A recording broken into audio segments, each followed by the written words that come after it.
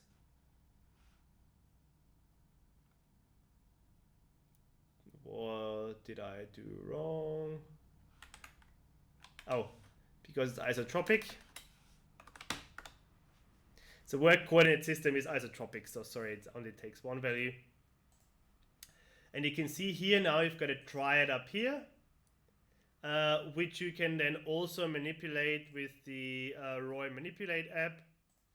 So you can go in and say, okay, now I want to manipulate my work coordinate system, and just put it at a location, I don't know, somewhere at the bottom. So let's put it at 250. It was maybe a bit too far down. Put it at 200, and you can do the same things as before. You can rotate, you can move it around, and use it as a reference system. So the coordinate transform that I showed you earlier also works with the work coordinate system. So it's just like a ROY, just without the shell around it. No. And sometimes it's just that you were measuring some layer and you just want it to be aligned with the global coordinate system because it makes your analysis easier, or you display nicer or whatever, and you can just use the work coordinate system in your original file so that you always know, okay, this was my raw data, and now I've rotated my raw data. For example, I can go into XY view and then just go and move my work coordinate system around. Okay, so yeah, unfortunately the grain boundary analysis and open analysis is something that we are gonna have to postpone to some other date. But there is actually light on the horizon. So I have recently published together with colleagues here at the Computer Graphics Chair. Unfortunately, the paper isn't online yet, but it will be probably in the coming weeks. we have come up with an algorithm to actually do that, like with an isosurface. But that algorithm it demands some serious computational magic, but our friends over at the computer graphics chair have made it as a GPU accelerated version. And with that, it's actually just dragging sliders, and you get a model of the grain boundary. Yeah. It's not, the isosurface algorithm is a very simple algorithm. This is not a simple algorithm, but to you as the user, it's going to be very simple. And I hope we can build a little app pretty soon that allows us to distribute that to you as non-computer experts, including myself. I wouldn't be able to use it in the Visual Studio version that they're using right now as well. To be able to have something similar for grain boundaries, where you just drag and drop sliders and your grain boundaries pop up, or your dislocations, if you've got line objects, pop up. Okay, with that, I will close the session for now. And we will continue with our data science bit in about half an hour. But as always, I will just stay online for now if you've got any questions, but I will stop the recording now. So if you were too shy to be in a recording, it's your time to speak now.